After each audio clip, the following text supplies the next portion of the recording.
EBS 평생학교 여행 가기 전에 시리즈 가기 전에 임실 1편 시작합니다. 안녕하세요. 저는 로컬 컨텐츠를 기획하는 회사를 운영하고 있는 아는금주입니다.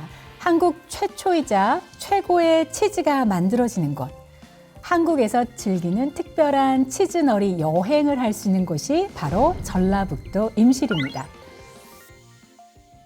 한 지역에서요, 뭔가 특별한 식문화가 나왔을 때 왜 그것을 언제부터 이 사람들이 먹기 시작했을까? 그리고 그 호기심을 쫓아서 식재료를 탐험을 한다라고 하면요, 이 여행이 보다 풍부하게 재밌어집니다. 임실하면 자연스럽게 떠오르는 이 치즈. 사실 임실하고 저는 아주 오랜 인연이 있어요. 지금으로부터 한 약 20년 전에 제가 임실에 취재를 하러 간 적이 있어요. 지금은 보다 훨씬 더 오래된 그 가옥들도 많고 초가지붕도 있고 굉장히 길도 이렇게 도로가 잘 닦여지지 않은 곳도 있었어요. 더 시골스러웠죠. 그런데 그분들이 취재하러 갔으니까 좀 특별한 걸 맛봐라 라고 해서요. 동네에 손님들 오면 잔치 열리잖아요. 잔치를 해주셨는데 세상에 가마솥 뚜껑을 엎어서 보통 나무 땔감을 떼는 순간 삼겹살이나 고기를 굽잖아요. 이분들은 치즈를 굽더라고요. 그때만 해도 제가 치즈를 그렇게 즐겨 먹는 적이 없는데, 아니 치즈를 그냥 먹는 것도 아니고, 아니 불 위에다가 막 지글지글 가마솥에 굽는다고? 거기에다가 삼겹살 위에 같이 치즈를 올려놓고 막 구워주시는데 너무 생경하더라고요.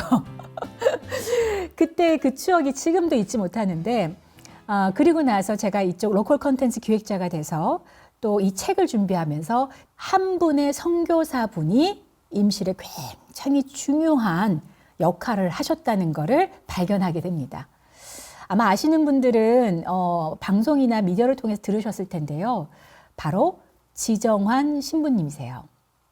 벨기에에서 온 파란 눈의 선교사 분은요, 1950년대 후반에 이미 유럽에서 목회자를 꿈꾸면서 그 학교 생활을 할 때 영화관에서 6.25 전쟁에 대한 그 프로그램을 본 적이 있다라고 합니다. 유럽도 2차 세계대전 때 얼마나 많은 피해를 입었고 한 나라가 재건을 하기 위해서 얼마나 많은 노력을 했는지를 스스로가 잘 알기에 고등학생이었던 지정환 신부님은 그때부터 나는 만약 선교자가 된다면 한국으로 가서 선교 활동을 할 거다. 이렇게 마음을 먹었었다고 해요.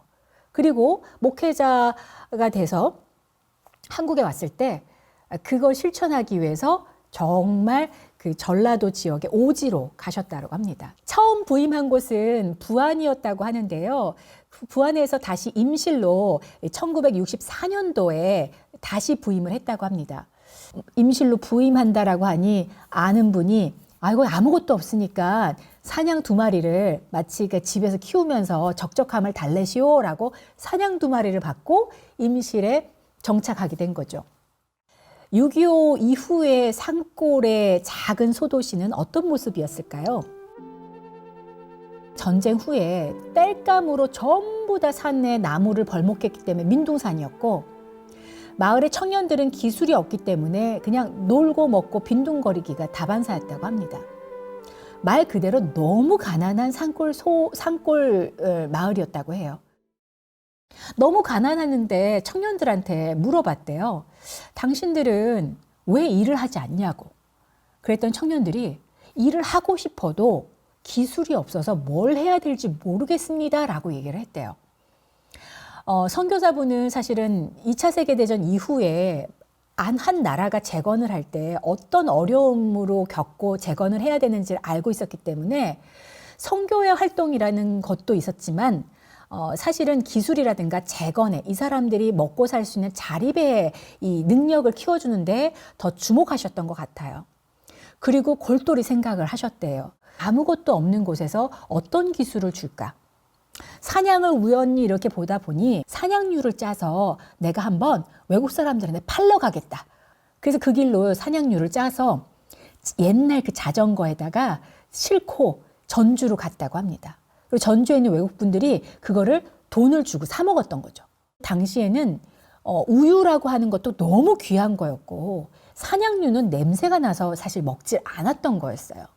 그런데 이 파란 눈의 신부님이 세상에 전주로 가서 돈을 벌어서 오니까 온 동네 마을 사람들이 다 깜짝 놀란 거죠.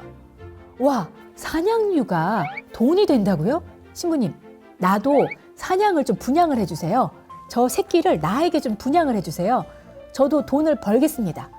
그렇게 해서 협동조합처럼 이 사람 저 사람 한 사람 한 사람 붙기 시작한 거죠. 산양유가 냉장고가 있어서 이렇게 막 보관이 오래된다거나 그럴 수 있는 게 아니잖아요. 그러니까 분양을 시켜서 산양유를 많이 이제 얻어도 이거를 갖다 팔 수 있는 것은 한계가 있음을 알아채고 치즈로 만들어야 되겠다 결심을 하셨대요. 그래서 마침 지정환 신부님이 고국으로 돌아가서 내가 진짜 치즈 기술을 제대로 배워서 이 사람들한테 기술을 전수해야 되겠다 생각이 들고, 그리고 치즈를 만들면 보관해야 되는 공간도 필요하니까 돈도 좀 고향에 가서 받아와야 되겠다 생각을 했대요. 사실 지정환 신부는 고향에서는 귀족 집안의 후손이었기 때문에 부모에게 돈을 좀 빌려달라고 얘기를 하고 이 치즈 기술을 배우는데 한 3년을 꼽아 소요했다고 합니다. 그 사이에 마을 사람들은요, 오히려 파란 눈의 선교사분이 너무 힘드니까 고향으로 갔다 생각을 하고 시리에 빠져 있었다고 합니다.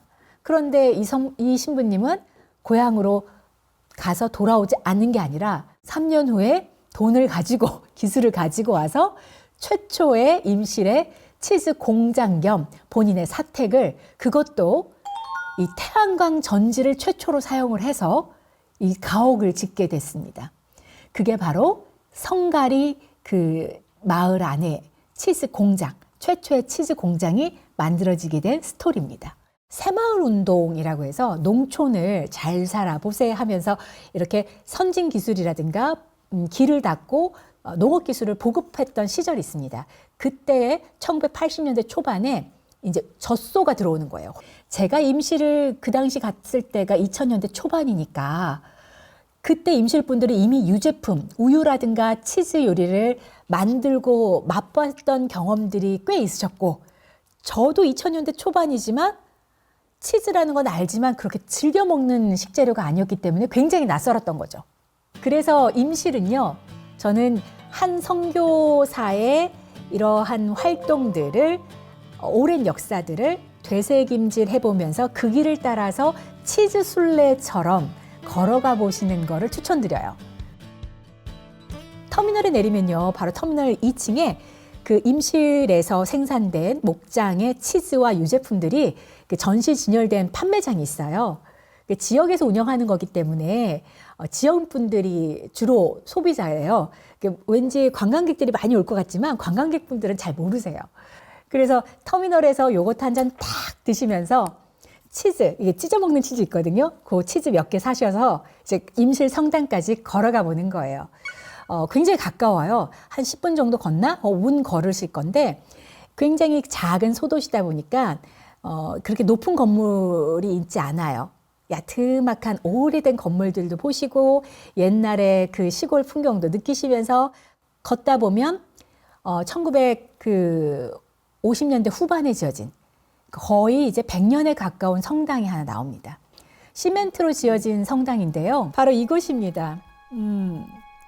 이렇게 보면요, 한국에 있는 임실에 있는 풍경처럼 보이지 않아요. 마치 어디 유럽의 한 그 한적한 영화관에서 봤음직한 그런 시골길 옆에 있는 성당 같아 보이지 않으세요? 맞습니다. 1959년도에 설립이 됐고요. 이 시멘트로 성당을 만든 곳이 그 당시에 많지 않았기 때문에 59년도에 시멘트는 굉장히 귀한 재료였거든요. 그래서 그걸로 만든 거에도 의미가 있다라고 하시더라고요. 지금도 이 성당은요, 임실분들에게는 굉장히 정신적 지주였고 정신적으로 뭔가 기댈 수 있는 큰 어른 같은 그런 역할을 하고 있었어요. 그래서 제가 주말에 이렇게 가서 보니까 마을에 정말 연세 많이 든 어르신들이 항상 깨끗한 옷을 입고 거동이 불편해도 이 성당을 가득 빽빽하게 메우시고 기도하는 모습을 보고 와, 그 모습도 굉장히 남다르게 보였습니다. 성갈이라고 하는 곳이 그 최초의 치즈 공장이 있는 곳이에요. 거기에는 이렇게 벽화 마을처럼 그 당시에 스토리텔링을 가지고 가는 길에 벽화를 만들어서 이야기들을 1972년 사냥에서 젖소로 바뀌었다. 그리고 사냥류의 그 품질, 우유의 품질을 높이기 시작했다. 이런 스토리들이 그리고 지정하신 분들이 주옥같이 이렇게 한마디씩 남겼던 이야기들을 벽화에 그려서 사람들에게 각인하고 있었습니다. 그 당시에 지었다는 최초의 치즈 공장이자 지정한 신부님의 사택입니다. 여기 보시면 태양광 전지 보이시죠? 그때 이걸 지었다라고 합니다. 그러니까 지금으로부터 거의 한 50년 전 얘기가 되는 거죠. 그리고 요 밑에가 이제 출고장이에요. 이 60년대 말에 70년대 그때 당시에 뒤에 이렇게 짐을 싣고 다녔던 자전거예요. 그때는 차가 많지 않았잖아요. 차가 거의 없었잖아요. 그러니까 이 자전거를 타고 임실에서 전주까지 산양류를 팔러 다니신 거죠. 목장주분들은 이 자전거에 우유를 싣고 공장, 이 지금 지정한 신부님의 최초의 치즈 공장 있잖아요. 사택. 여기까지 우유를 싣고 배달을 했다라고 해요. 그렇게 해서 매일 아침마다 처음 손으로 직접 착유를 한 우유를 우유통에 넣고 자전거에 싣고 치즈 공장까지 왔던 거죠. 그래서 그 자전거를 이제 여기 사택에다가 기념관처럼 만들어서 볼 수 있게끔 해놨더라고요. 마을 주민들하고 치즈 보관할 수 있는, 사실 냉장고가 없었잖아요. 그 당시 너무 비싸고 전기를 여기다 끌어쓸 수도 없었어요. 그러니까 저온 창고가 필요한데 그걸 만들기 위해서 뒷산에 이 굴을 판 거예요. 마치 토굴 새우젓처럼 토굴 치즈 숙성고를 만들었던 거죠. 신부님은요, 마지막까지도 본인의 목적은 한 지역을 자생하게끔 만든, 스스로가 먹고 살 수 있는 능력을 갖추게 하는 의미가 컸기 때문에, 그런 활동들이기 때문에 아무런 보상이나 기대 없이 그 협동조합의 치즈 공장을 기증을 하시고 사실은 2019년도에 작고하셨습니다. 다음 편은요, 임실의 치즈 마을에서 그 지정한 신부님의 기술과 정신을 계승한 임실 지역민들의 살아있고 고소한 쫀득쫀득한 치즈 이야기로 준비해 보겠습니다.